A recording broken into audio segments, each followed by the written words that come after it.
Alhamdulillah, sore ini sekalipun agak telat karena kemacetan, tapi kita Alhamdulillah bisa kembali dipertemukan oleh Allah Azza wa Jalla.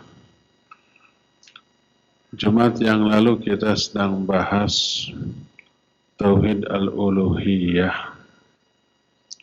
Makna Tauhid Al-Uluhiyah adalah Tauhidul Ibadah. Karena makna Tauhid Al-Uluhiyah artinya mengesahkan Allah dalam hal keuluhiyahannya, artinya menganggap Allah sebagai satu-satunya ilah. Makna ilah adalah al-ma'bud, arti al-uluhiyah, mentauhidkan Allah dari aspek al-uluhiyah artinya mengesahkan Allah dalam hal peribadatan. Allah berfirman, "Dzalika bi anna Allaha huwal haqqu wa anna ma yad'una min dunihil batil wa anna Allaha huwal aliyyul kabir." Yang demikian itu bahwa Allah lah satu-satunya sesembahan yang hak, dan apa-apa yang disembah selain Allah adalah batil. Makanya sesembahan harus hanya ditujukan kepada Allah. Inilah yang kemudian disebut dengan sebutan Tauhid Al-Uluhiyah. Tauhid artinya mengesahkan, Al-Uluhiyah artinya dalam hal penyembahan atau peribadatan. Peribadatan kita, penyembahan kita hanya untuk Allah. Tauhid Rububiyah yang kemarin kita bahas juga dimiliki oleh orang-orang musyrik. Orang-orang musyrik meyakini Allah satu-satunya pencipta, iya. Satu-satunya pengatur alam jagat raya juga iya. Satu-satunya yang menguasai alam jagat raya, iya. Orang musyrik meyakini. Tapi Tauhid Al-Uluhiyah inilah yang tidak mereka yakini. Mereka menyembah kepada Allah tapi juga menyembah kepada selain Allah Subhanahu wa ta'ala. Jadi Tauhid Al-Uluhiyah inilah yang menjadikan seseorang menjadi seorang muslim.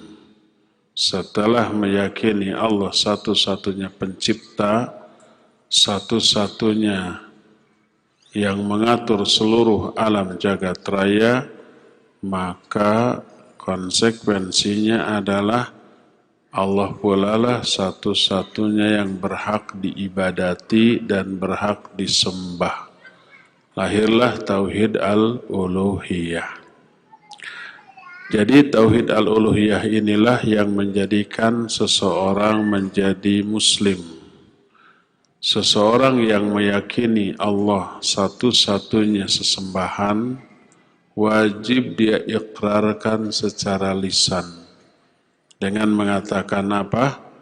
La ilaha illallah. Tidak ada ilah yang sebenarnya kecuali Allah. Tidak ada sesembahan yang sebenarnya kecuali hanya Allah semata-mata. Inilah yang tidak diakui oleh orang-orang musyrik. Oleh karena itulah mereka menentang dakwah tauhid ini. Karena kalau mereka mengatakan la ilaha illallah, konsekuensinya adalah mereka itu harus meninggalkan sesembahan-sesembahan lain selain Allah. Sebab konsekuensi dari la ilaha illallah harus meninggalkan sesembahan lain. La ilaha. Tidak ada sesembahan-sesembahan yang benar illallah kecuali Allah. Jadi apa konsekuensi orang yang sudah mengatakan la ilaha illallah? Semua sesembahan lain itu ditinggalkan, yang mereka harus sembah hanyalah Allah. Itu yang merasa berat. Itu yang mereka tidak sanggup. Mereka menyatakan, kata mereka, inna la tariku alihatina li syairim majnun. Apakah kita ini harus meninggalkan sesembahan-sesembahan kita hanya karena mengikuti seorang ahli syair yang gila? Nabi SAW oleh mereka disebut dengan tukang syair yang gila, yang mengajak mereka meninggalkan sembahan mereka, kemudian hanya menyembah Allah. Kalau mereka disuruh menyembah Allah, mereka tidak keberatan. Tapi kalau mereka disuruh meninggalkan sesembahan-sembahan mereka, itulah yang amat sangat berat bagi mereka, maka mereka memilih menentang dakwah tauhid ini. Tauhid ini hanya kepada Allah menyembah dan beribadah adalah satu kalimat yang oleh setiap muslim wajib diikrarkan di dalam satu momen yang spesial ketika menghadap Allah sebanyak 17 kali dalam sehari semalam. Momen spesial tersebut sholat. 17 kali tersebut jumlah rakaat sholat minimal itu ya. Belum lagi sholat apa? Sholat sunnatnya. Itu diikrarkan bahwa kita hanya menyembah Allah semata-mata. Ada yang tahu kalimat mana yang merupakan pengikraran ini? Iyyaka na'budu wa iyyaka nasta'in. Hanya kepada Engkau ya Allah kami ibadah, dan hanya kepada Engkau pula kami minta pertolongan. Ini ikrar nih. Ikrar tauhid. Penguat la ilaha illallah. La ilaha illallah itu hanya menyembah Allah semata-mata, enggak mau menyembah lain. Diperkuat 17 kali minimal tuh sehari semalam. Iyyaka na'bud. Hanya kepada Engkau kami beribadah. Makna hanya ini diambil dari susunan kalimatnya. Susunan kalimatnya tidak na'budu iyyaka wa nasta'inu iyyaka, tidak. Karena di dalam bahasa Arab susunan kalimat yang baku itu fi'il, fa'il, maf'ulun bih gitu. Fi'il itu artinya kata kerja atau predikat. Fa'il itu subjek, maf'ulun bih itu predikat objek. Jadi predikat, subjek, objek. Begitu. Yang baku begitu. Tapi kalau objeknya didahulukan daripada subjek dan predikat, maka mendahulukan objek daripada subjek dan predikat itu mengandung dua maksud yang agung. Maksud yang pertama, diagungkannya sang objek. Saking diagungkan disebut di awal. Dan yang kedua litakhsis. Makna litakhsis itu dikhususkan. Kalau na'budu iyyaka, kepada Engkau kami menyembah. Tapi tidak mengandung pengagungan, tidak mengandung pengkhususan. Tapi kalau objeknya iyyaka-nya didahulukan, iyyaka na'budu, maka mengandung pertama pengagungan terhadap objek yang didahulukan. Allahnya itu diagungkan. Kedua, ada makna khusus. Khusus hanya kepada Engkau kami ibadah. Kaidah dalam ilmu balaghah menyatakan taqdimul ma'mul 'anil 'amil yufidul hasr wal ihtimam. Mendahulukan ma'mul daripada amil. Mendahulukan objek daripada subjek dan predikat, maka mengandung makna ihtimam. Ihtimam itu memberi perhatian, mengagungkan, dan takhsis, pengkhususan. Ada makna pengkhususan, khusus hanya kepada Engkau kami ibadah dan tidak beribadah kepada yang lain. Makanya iyakanya didahulukan. Kalau na'budu iyaka, kami beribadah kepada Engkau. Tapi mungkin aja beribadah kepada yang lain. Dan itu tidak mengandung pengkhususan. Kalau na'budu iyaka, tidak mentauhidkan Allah dalam hal ibadah. Hanya ibadah kepada Allah. Ibadah juga kepada yang lain. Tapi kalau iyyaka na'bud, hanya kepada Engkau kami ibadah, maka ini tauhid. Ini tauhid ibadah. Ini tauhid al-uluhiyah. Nah, saking pentingnya pengkhususan ibadah kepada Allah alias tauhid al-uluhiyah, saking pentingnya kalimat keduanya pun memperkuat kalimat tersebut.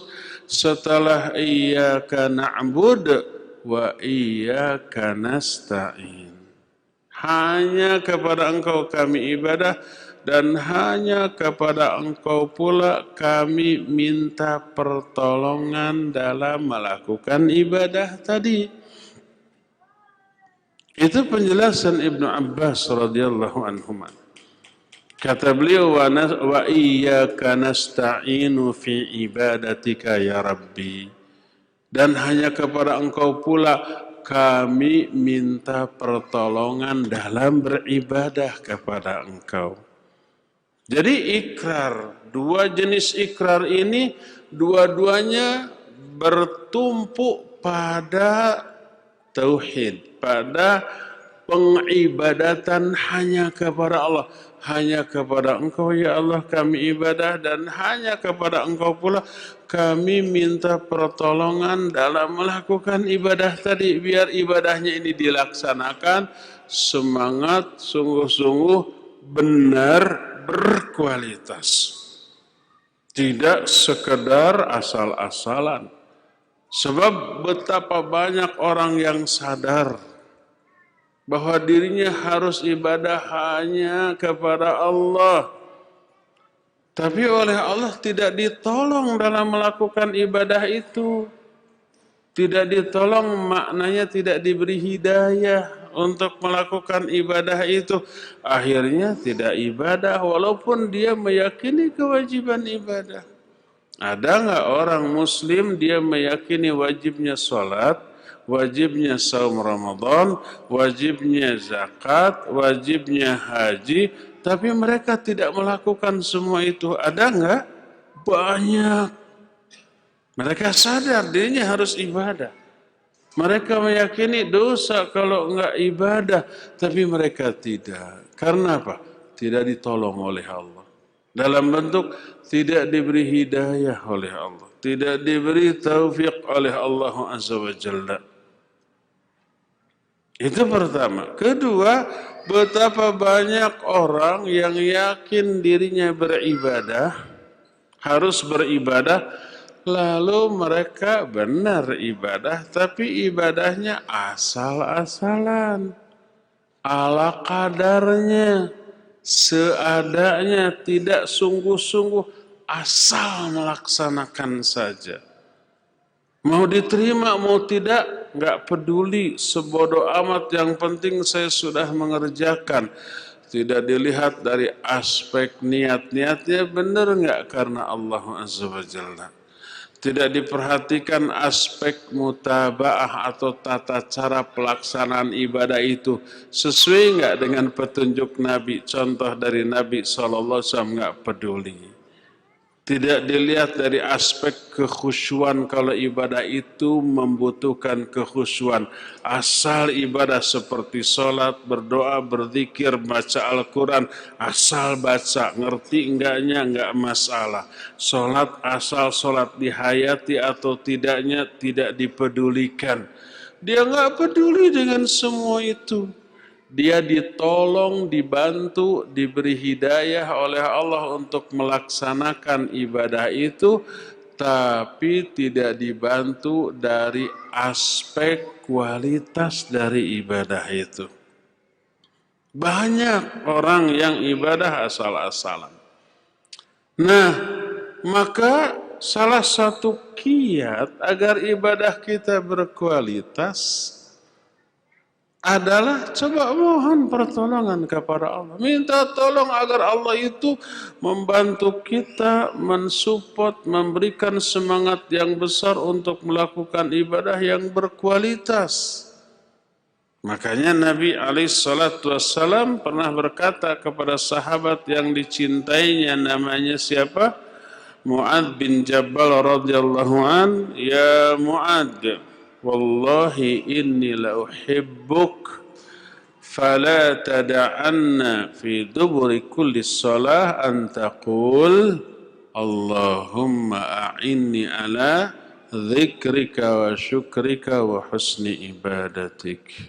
Wahai Mu'adz, demi Allah, aku mencintai engkau karena Allah. Maka jangan sekali-kali engkau tinggalkan seusai sholat untuk membaca doa Allahumma a'inni ala dzikrika wa syukrika wa husni ibadatika. Ya Allah, bantu aku, tolong aku. Maknanya beri hidayah aku. Untuk apa? Ala dzikrika, untuk bisa berzikir kepadamu, untuk selalu ingat kepadamu. Wa syukrika, dan untuk bersyukur kepadamu. Wa husni ibadatika, dan untuk melakukan sebaik-baik ibadah kepadamu. Jadi orang sekualitas Mu'adz oleh Nabi SAW diwasiati, mintalah kepada Allah. Apakah Mu'adz selama ini kurang berzikir, kurang bersyukur, dan kurang bagus ibadahnya? Sudah berzikir, sudah bersyukur, sudah bagus ibadahnya. Mu'adz salah seorang di antara sahabat yang dijamin masuk surga oleh Rasul SAW berdasarkan wahyu. Tapi kenapa masih diajari walaupun zikirnya sudah dilakukan, syukurnya selalu dikerjakan, ibadahnya wah jauh dibanding kita, itu mau berkualitas, benar-benar berkualitas. Tapi kok sudah bagus, sudah bersyukur, sudah berzikir, tapi kenapa tetap disuruh berdoa? Pertama, kalau seseorang sudah melakukan sebuah amal baik, lalu dia berdoa, ya Allah beri hidayah aku, tolong aku, bantu aku untuk melakukan kebaikan ini, maknanya minta hidayah untuk ditingkatkan kualitas dan kuantitasnya. Kedua, minimal minta diistiqomahkan di atas hal tersebut. Minta ditegarkan, diteguhkan di atas kebaikan tersebut. Sebab boleh jadi orang melakukan ibadah, kebaikan, amal soleh, tapi tidak istiqomah, ya, berhenti di tengah jalan. Ada orang yang seperti itu banyak. Dia tergoda, tidak istiqamah. Makanya kalau seseorang di atas sebuah kebiasaan yang baik, lalu dia minta kepada Allah, ya Allah beri hidayah aku untuk melakukan perbuatan baik ini, maknanya adalah istiqamahkan aku. Sebagai contoh, Nabi SAW, juga para sahabatnya, para ulama, apalagi kita, di dalam sholatnya, di momen yang luar biasa agungnya itu sholat, berdoa kepada Allah. Apa isi doanya? Ihdinas siratal mustaqim. Ya Allah, tunjukkan kami ke jalan yang lurus. Doa ini dibaca enggak oleh Nabi SAW? Iya. Oleh para sahabat? Iya. Oleh para ulama? Iya. Apakah maknanya Nabi belum berada di atas jalan yang lurus? Sebab ada tuh pendeta yang sotoy berbicara tentang Islam. Umat Islam tuh gimana ya? Nabinya aja minta, ya Allah tunjukkan kami ke jalan yang lurus, berarti masih bengkok kan gitu ya? Ada ya? Pernah dengar videonya? Sotoy itu. Ngomonglah tentang agamanya, jangan agama orang lain. Atau agama orang lain bodoh, bego tentang agama orang lain ngomong lagi. Ya. Nah, apakah Nabi sudah berada di atas Shiratal Mustaqim? Pasti. Kata siapa? Kata Allah. Allah berfirman, Yasin wal Qur'anil Hakim.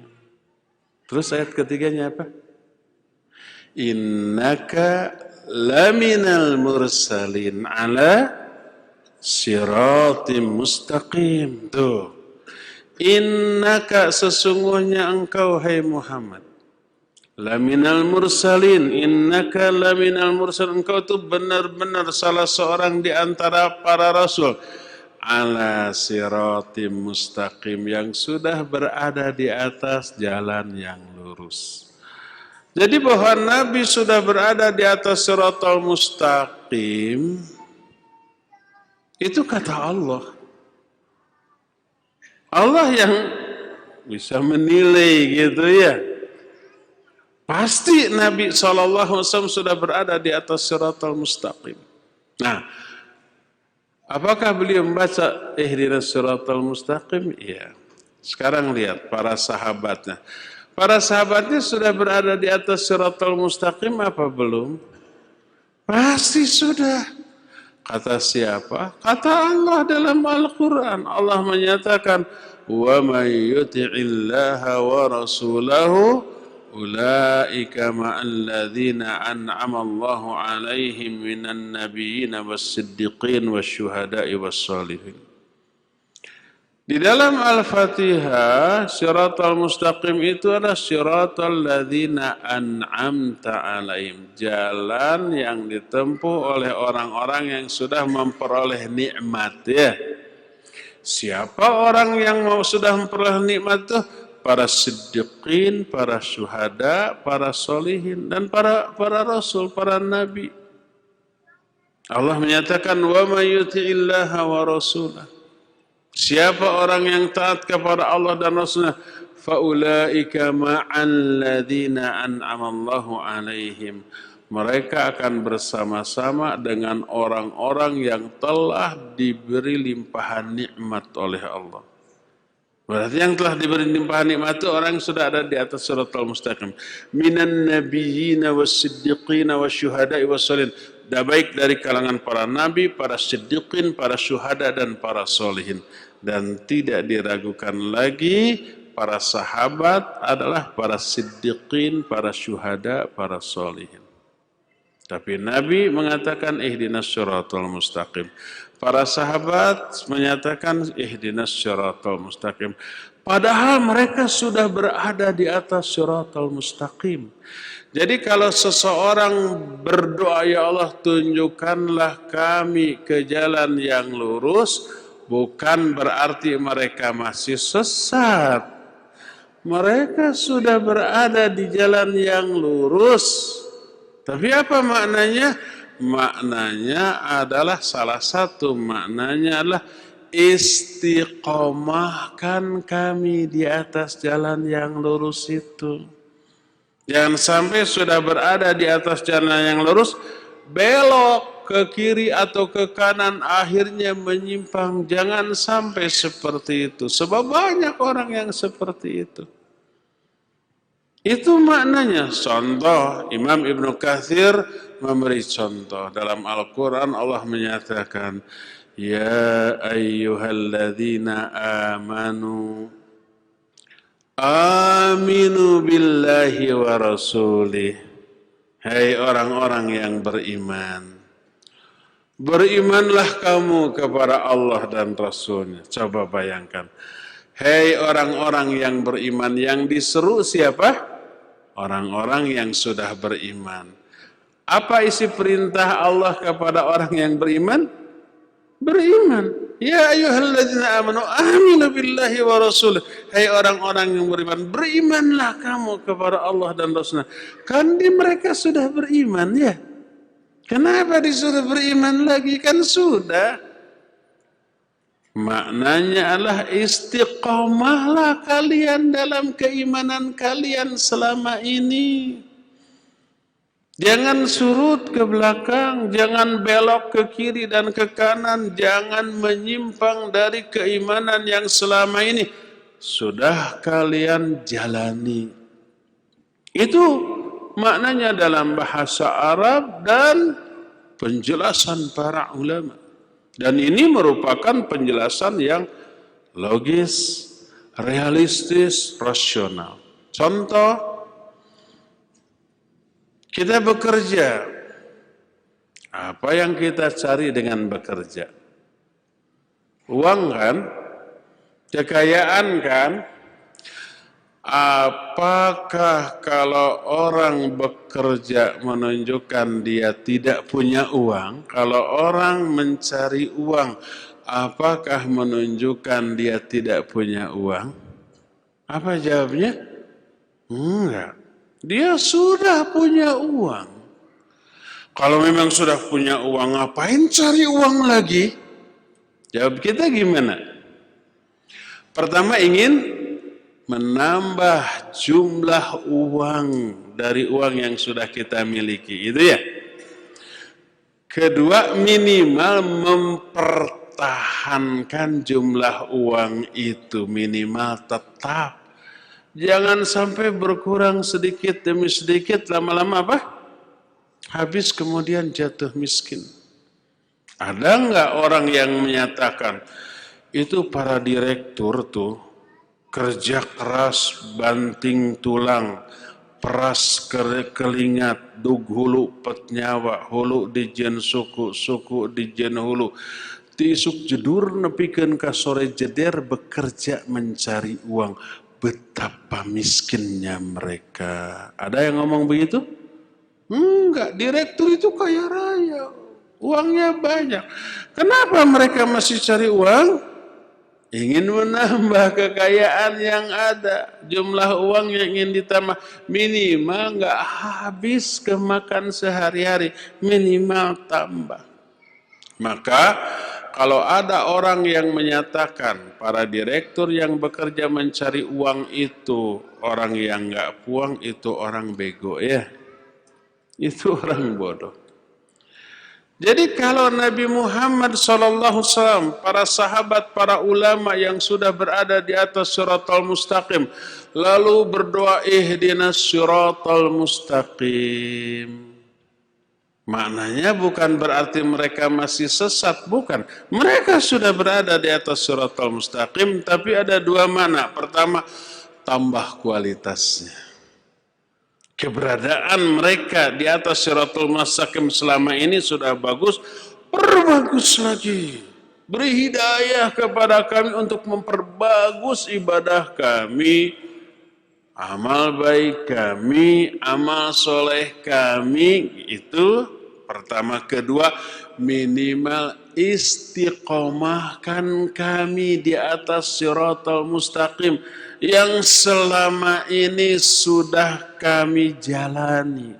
sudah kami arungi, sudah kami berada di atasnya. Minimalnya begitu tuh. Itu makna ihdinas siratal mustaqim yang apa? Yang dibaca oleh Nabi dan para sahabatnya.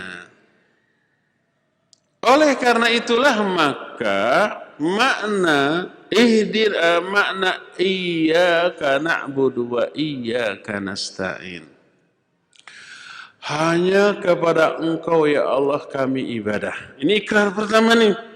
Ibadahnya satu-satunya hanya kepada Allah, lahir batinnya tuh. Dan ini tauhid, tauhidul ibadah, hanya kepada Allah, tidak kepada yang lain.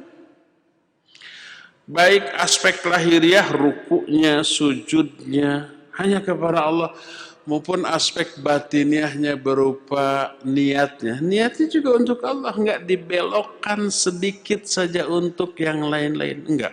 Ihdinas sirata iyyaka na'budu itu totalitas ibadah seluruhnya kepada Allah secara ikhlas. Tauhid itu namanya. Terus saking pentingnya ini tauhid diperkuat dengan kalimat kedua wa iyyaka nasta'in. Hanya kepada Engkau ya Allah kami minta pertolongan dalam melakukan ibadah ini. Minta pertolongan agar kualitas dan kuantitas dari ibadah ini diapakan, diperhebat, lebih berkualitas, lebih rajin, lebih bermutu dibanding yang lainnya, dibanding sebelumnya. Jadi minta bantuan kepada Allah Azza wa Jalla, minimalnya tetap istiqamah di atas ibadah yang selama ini kita lakukan, baik dari aspek kualitas ataupun dari aspek kuantitas. Jadi ikhwan, a'azanillah wa iyyakum, sadar tidak sadar, umumnya tidak sadar, ternyata janji untuk mentauhidkan Allah di bidang uluhiyah, mentauhidkan Allah di bidang ibadah itu kita ikrarkan setiap hari minimal 17 kali sehari semalam di momen spesial ketika kita menghadap Allah. Minimal 17 kali kita mengikrarkan iyyaka na'budu wa iyyaka nasta'in. Ini tauhid al-uluhiyah. Dan minta juga bantuan, tolong kepada Allah untuk diberi hidayah memperkuat aplikasi dari tauhid al-uluhiyah ini 17 kali sehari semalam minimal, ditambah dengan salat-salat apa? Salat sunnat. Ihdinas sirata iyyaka na'budu wa iyyaka nasta'in. Makanya kalau sehari semalam minimal 17 kali kita ikrar, kita janji untuk selalu mentauhidkan Allah di bidang al-uluhiyah, mestinya nggak ada lagi perkara-perkara yang bisa merusak tauhid al-uluhiyah, baik perkara yang memberikan kerusakan besar secara totalitas terhadap tauhid itu seperti syirik besar, seperti meminta berdoa kepada selain Allah, seperti menyembah, bersujud, ruku kepada selain Allah, ataupun yang merusak dengan kerusakan kecil. Tapi sekecil-kecilnya kerusakan tentang tauhid itu fatal loh. Ibarat dalam bangunan temah fondasi gitu ya, atau tiang gitu ya. Tiangnya sedikit agak kropos, itu fatal. Satu tiang patah, bagaimana bangunan yang didirikannya? Ambruk. Ambruk, kata orang Sunda mah apa? Nyangeyeng. Nyangeyeng itu apa? Miring gitu ya, truk. Berpengaruh nggak ke tiang-tiang yang lainnya? Iya. Tadinya beban seluruh bangunan itu tersanggah secara seimbang oleh setiap tiang. Jadi kokoh kuat. Satu tiang patah tok. Nah, beban kepada tiang lain menjadi apa? Lebih besar, akhirnya nggak kuat, amruk semuanya. Jadi sekecil apapun kerusakan pada aspek yang fundamental jangan dianggap enteng.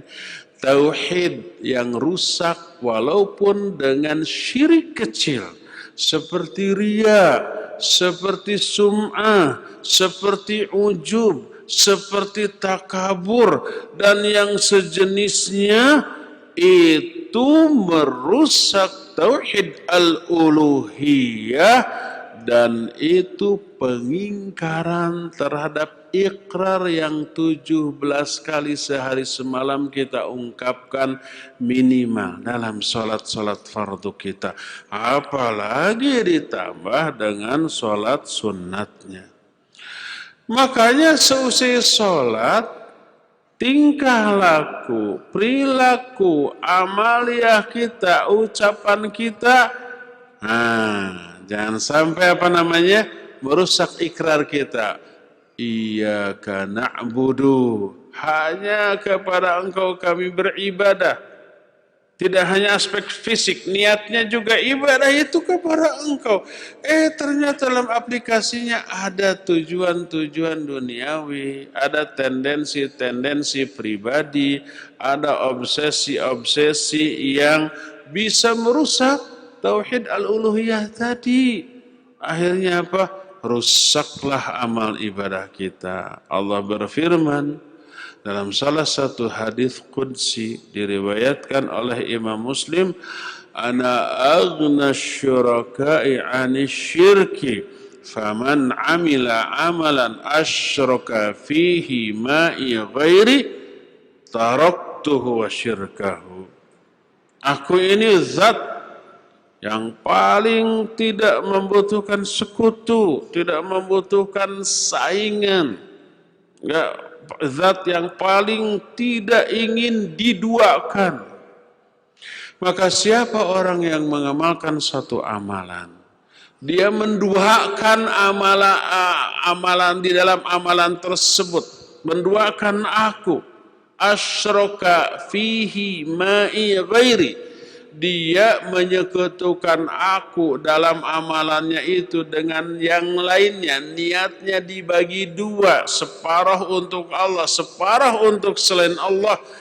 Taraktuhu wa syirkahu, aku tinggalkan dia, aku tinggalkan perbuatan syirik orang tersebut. Ditolak, tidak diterima, tidak dipahalai, dan tidak menghapus dosa, bahkan menambah dosa.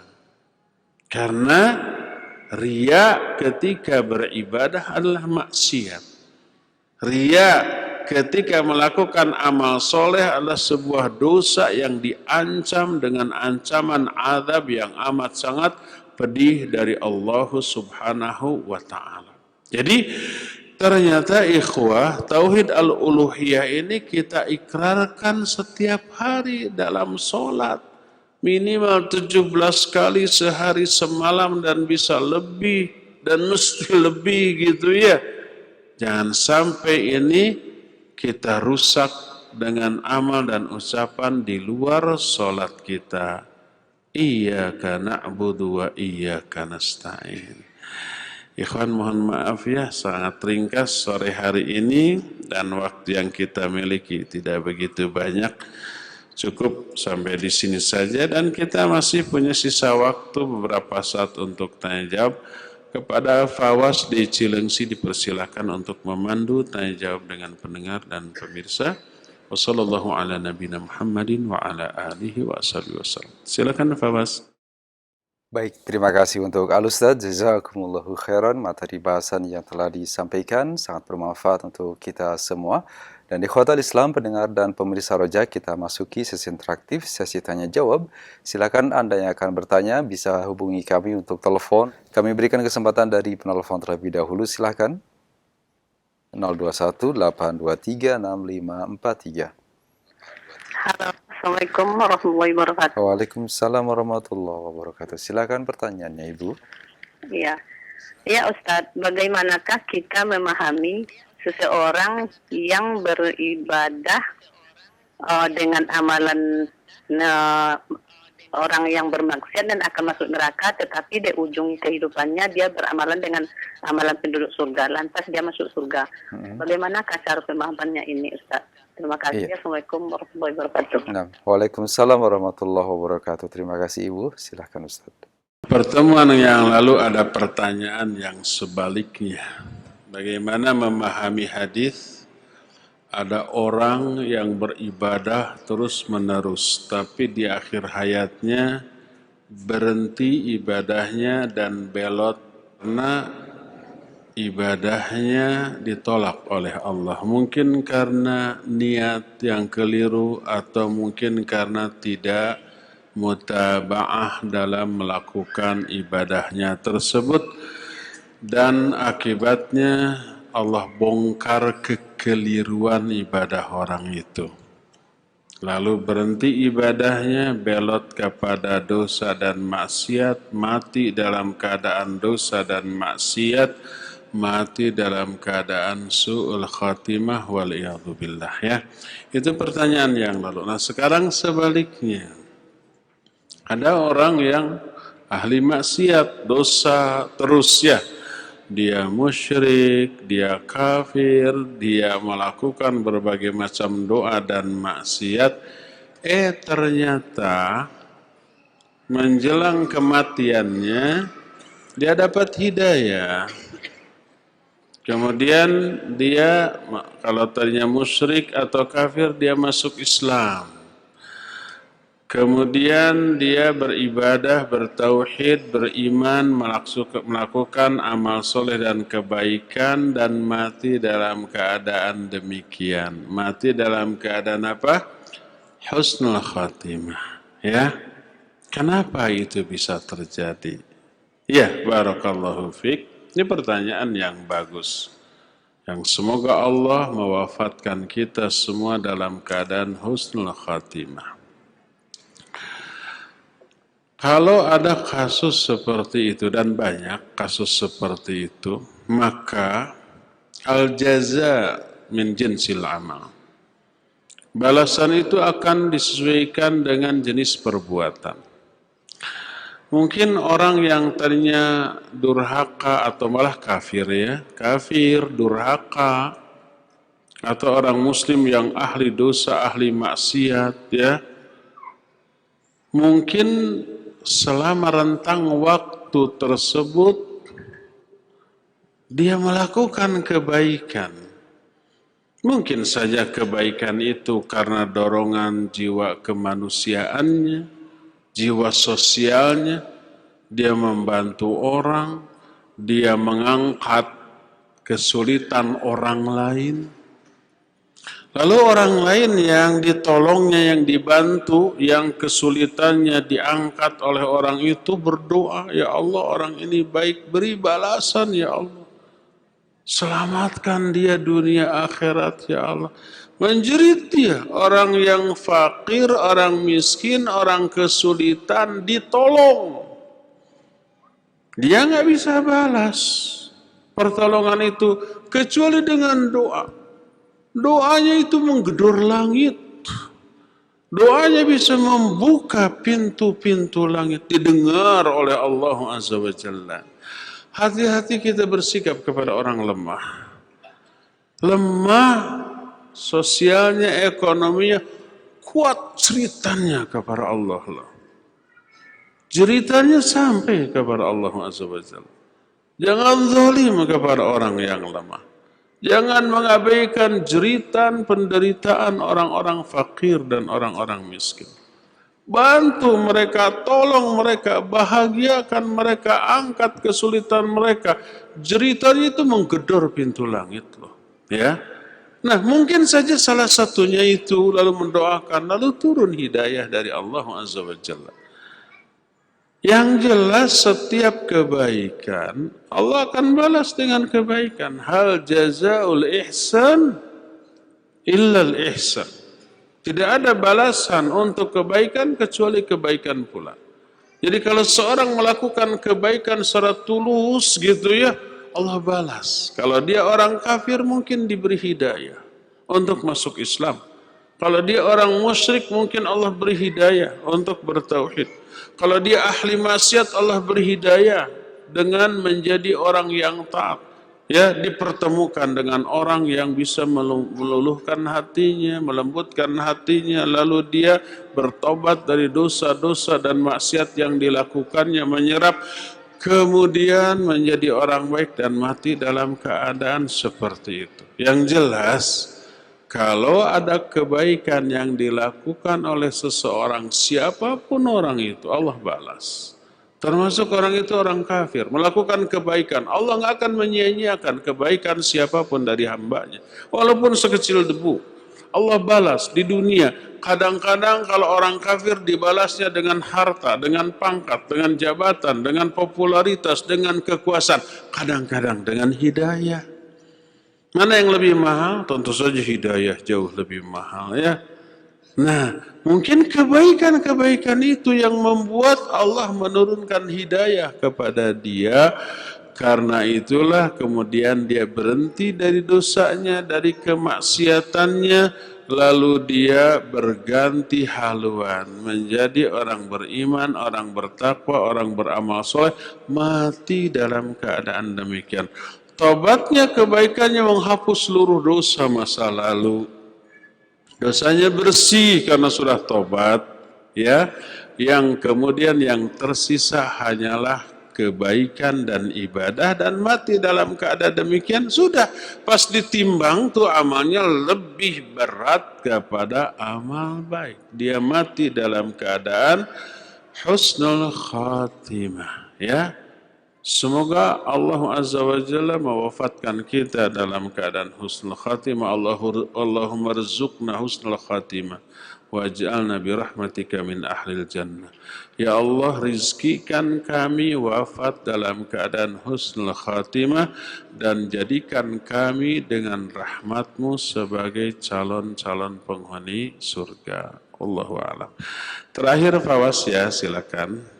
Terima kasih Ustaz, jazakallahu khairan jawaban dan nasihatnya. Satu pertanyaan terakhir dari pesan singkat dari penanya yang tidak menyebutkan nama. Assalamualaikum warahmatullahi wabarakatuh. Ustaz, bagaimanakah menyikapi rasa takut di saat kita berupaya untuk beribadah atau beramal soleh, bahwa jangan-jangan perbuatan kita ini mengandung riya, Ustaz, sehingga ada keraguan dan kadang juga kemudian tidak jadi melakukan amalan tersebut. Mohon nasihat dan penjelasan dari Al-Ustaz, jazakallahu khairan.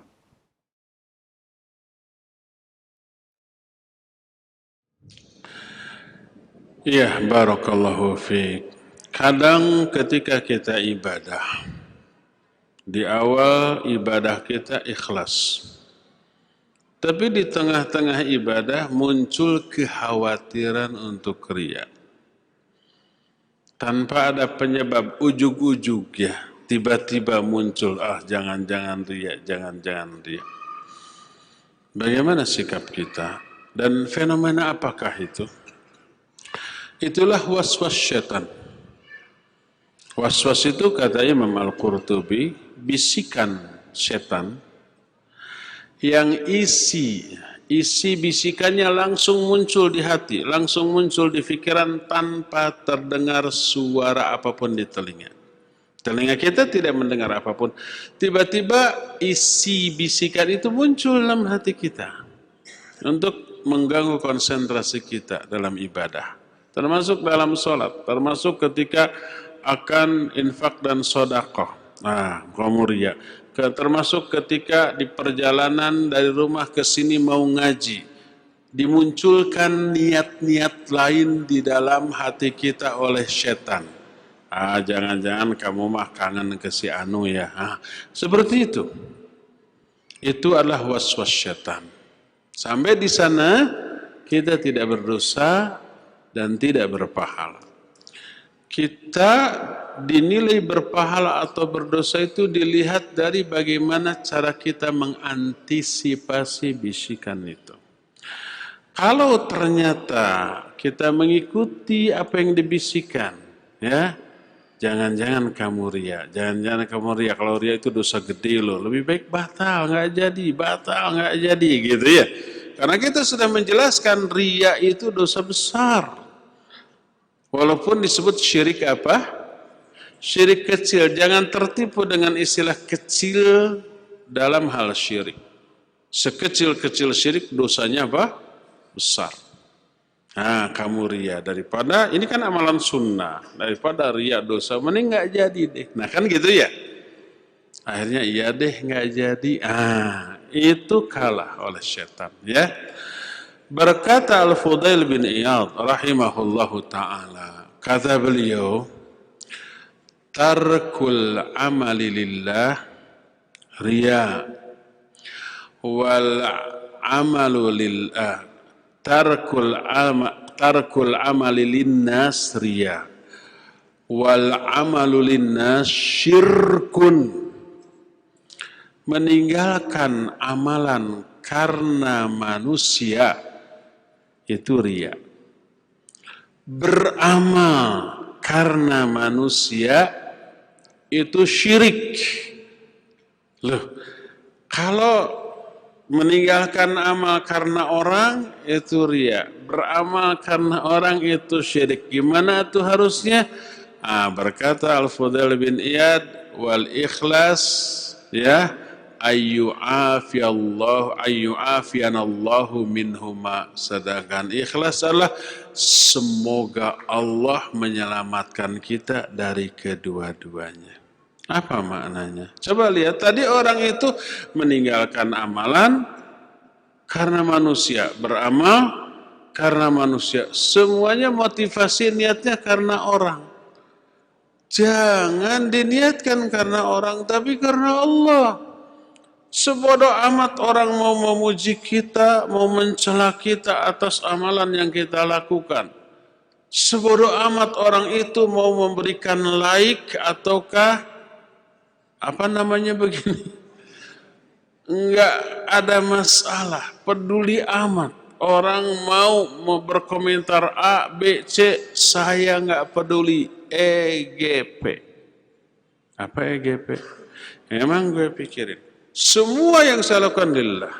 Hanya ingin memperoleh apresiasi dari Allah. Penilaian dari Allah. Pujian dari Allah. Dan balasan dari Allah Azza wa Jalla. Hanya itu. Maka kalau begitu, maka nggak akan muncul lagi perasaan jangan-jangan riya, jangan-jangan riya, jangan-jangan riya. Enggak. Oleh karena itu kalau di tengah-tengah ibadah lalu muncul was-was seperti itu, ta'awudlah kita ya. Berta'awud, a'udzubillahi minasyaitonir rajim. Pas umpama kita ada kenceleng dari kejauhan, kita sudah siap nih. Setan itu muncul, kamu ria ya. Banyak orang yang lihat, apalagi yang kamu keluarkan itu warna merah tuh. Ya. Ada muncul begitu ya. Ta'awudlah, a'udzubillahi minasyaitonir rajim ya.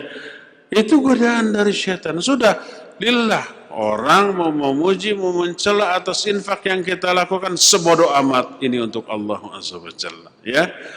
Jadi kalau kita diganggu, teruslah ibadah, teruskan ibadah tersebut dan buanglah was-was dan perasaan takut riak tersebut, karena sesungguhnya itu adalah was-was dari syaitan laknatullahi alaih.